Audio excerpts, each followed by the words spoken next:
नमस्कार दोस्तों, आपका स्वागत है। आज जो हम केस देखने वाले हैं दोस्तों, वो एक सच्ची कहानी है। ये जिस इंसान की कहानी है उसका नाम है चैन मी। ये साउथ कोरिया के रहने वाले हैं। वही हमसे ये कहते हैं दोस्तों कि तकरीबन 7 साढ़े 7 साल पहले उनका एक ऑपरेशन होना था। उस ऑपरेशन में, वो बहुत ही ज़्यादा बड़ा ऑपरेशन था दोस्तों, बहुत ही ज़्यादा क्रिटिकल ऑपरेशन था। उस ऑपरेशन के बीच में उन्होंने अपने आप को, मतलब अपने शरीर से उनकी जैसे आत्मा ऊपर ही आ रही है और जैसे वो ऊपर ही ऊपर जा रहे हैं, ऐसे होते हुए महसूस किया। और वो हमसे ये कहते हैं कि बाद में उनकी जो आत्मा थी वो बहुत ही अंधेरे जगह से मतलब गुजरती जा रही है। चैन मी हमसे ये कहते हैं कि शुरुआत में तो उनको बहुत डर लग रहा था, लेकिन बाद में उनको ये पता चला कि इसमें मुझे डरने की कोई भी बात नहीं है। चैन मी ये कहते हैं कि पहले जैसे उनको ये सारी जो अनुभव थे वो बहुत ही नए लग रहे थे, लेकिन जैसे जैसे वो आगे बढ़ रहे तब उनको ये पता चला कि ये सारी जो चीज़ें हैं वो पहले भी उनके साथ घटी है, और वो जैसे मतलब इस रास्ते को कहीं ना कहीं पहचानते ऐसे उनको लगा। और बाद में चैन मी ये कहते हैं कि जो अंधेरा रास्ता था वो कहीं ना कहीं ख़त्म हो गया, और उसके बाद उन्होंने अपने आप को एक कमरे में आते हुए देखा। उस कमरे के बारे में चैन मी हमसे ये कहते हैं कि जैसे हम मतलब बहुत ही ज़्यादा थके हैं और एक ऐसे हम शांतिपूर्ण वातावरण में, एक रूम में हम बहुत ही शांति से अब आराम कर सकते हैं, और वहाँ पर बहुत ही ज़्यादा शांति भी है, और वहाँ पर हमें बहुत ही ज़्यादा आरामदायी मतलब महसूस हो रहा है, वैसे उनको महसूस हो रहा था। और बाद में चैन मी हमसे ये कहते हैं दोस्तों कि वहाँ पर उन्होंने किसी आत्मा को आते हुए देखा, और चैन मी ने उस आत्मा को बहुत ही अच्छे से पहचाना। चैन मी हमसे ये कहते हैं कि वो जो आत्मा थी दोस्तों, वो उनके दादी की आत्मा थी। चैन मी अपनी दादी से बहुत प्यार करते थे, और उनकी जो दादी थी वो भी उनसे बहुत प्यार करती थी। और चैन मी ये कहते हैं कि वो जो दादी थी, उनके मतलब आंखों में, उनके चेहरे पर चैन मी के लिए प्यार बहुत ही ज़्यादा झलक रहा था। चैन मी ये कहते हैं कि कुछ सालों पहले वो उनको छोड़कर चली गई थी। जब वो इस दुनिया से चली गई तब वो बहुत ही ज़्यादा दुखी थे दोस्तों, लेकिन आज अपनी दादी को इस तरीके से देखकर उनको बहुत ही ज़्यादा खुशी हुई, और उनकी जो दादी थी वो भी उनको देखकर बहुत ही खुश हो रही थी दोस्तों।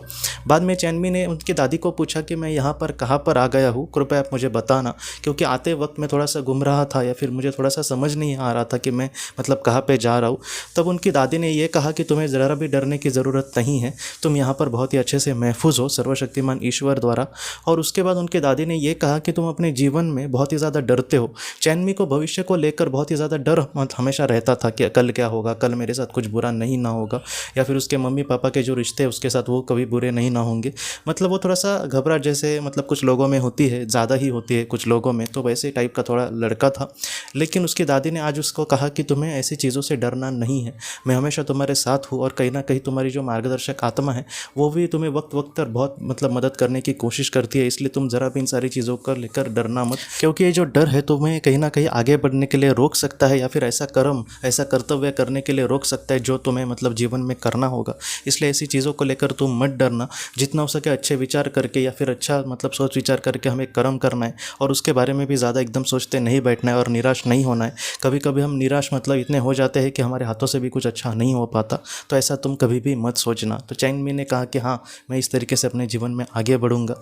और उसके दादी ने बाद में उसको ये कहा कि तुम्हें फिर से पृथ्वी पर जाना होगा, कुछ ही हमें मतलब यहाँ पर समय मिला था मुझे तुम्हें मतलब कुछ बातें कहने के लिए, और जो भी मैं अभी मतलब मैंने अभी तुम्हें जो भी बातें कहने का प्रयास किया है, तुम इस बातों को कभी भी जीवन में मत भूलना, क्योंकि ये तुम्हारी आत्मा के लिए बहुत ही ज़्यादा महत्वपूर्ण बातें हैं।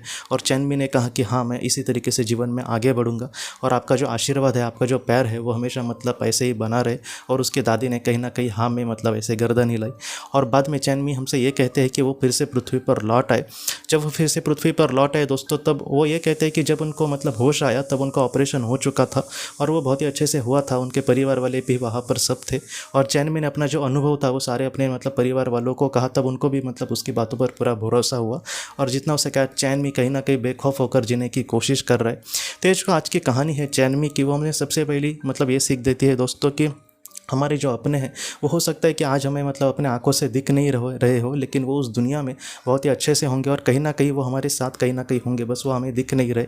और दूसरी सबसे बड़ी हमें ये सीख देती है कि जीवन के किसी भी राह पर हमें ऐसा डरना नहीं है। हो सकता है कि कभी कभी किसी चीज़ को लेकर हमारे मन में डर हो, लेकिन जितना हो सके अच्छा विचार करके, अच्छे मतलब विचारों से अगर हम आगे बढ़ेंगे, तो इस कर्म को लेकर ज़्यादा मतलब सोच विचार करके हमें नहीं बैठना, क्योंकि कभी कभी कुछ लोग हम अच्छे विचार से ही कुछ करते हैं और बाद में डरते रहते हैं कि इसका कुछ बुरा असर नहीं होगा ना, जितना हो सके हमें बुरे कर्मों से हमारे डरने चाहिए, स्वार्थी कर्मों से डरना चाहिए, लेकिन जितना हो सके कल को लेकर हमें नहीं डरना दोस्तों। अगर हमारे विचार अच्छे हो, अगर हमारे कर्म अच्छे हो, तो कहीं ना कहीं से दोस्तों हमें ज़रूर मतलब सपोर्ट मिल सकता है, या फिर सर्वशक्तिमान ईश्वर हमारे अंदर एक ऐसी ऊर्जा भर सकता है जिससे हम जिसमें हम बहुत ही अच्छे से जीवन में आगे बढ़ सके। तो उस विश्वास के साथ, एक भरोसे के साथ हमें जीवन में बहुत ही अच्छे कर्म करके आगे बढ़ना होगा दोस्तों।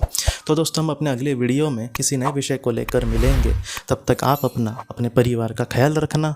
आपका बहुत बहुत धन्यवाद। जिंदगी की रोशनी ये एक कंसल्टेंसी है जो ऐसे लोगों को मदद करने की कोशिश करती है जिन्होंने किसी अपने को खोया है, या फिर जो लोग अपने जीवन में बहुत ही ज़्यादा दुखी है। जो लोग इस संस्था के साथ जुड़ते हैं उन्हें पास्ट लाइफ रिग्रेशन की ऑडियोज़ भेजी जाएगी, जिससे घर बैठे वह पास्ट लाइफ रिग्रेशन का अभ्यास कर सकते हैं। और उन्हें 5 मेडिटेशन ध्यान की भी ऑडियोज़ भेजी जाएगी, और इसके साथ साथ उन्हें PDF किताबें भेजी जाएंगी जो हिंदी और अंग्रेज़ी में है, जो मोबाइल पर या फिर लैपटॉप पर आप उसे पढ़ सकते हैं। और 10 ऑडियो बुक्स भी आपको भेजी जाएंगी। तो दोस्तों अगर आप इस संस्था के साथ जुड़ना चाहते हैं तो कृपया इस नंबर पे व्हाट्सएप मैसेज करें। आपका बहुत बहुत धन्यवाद।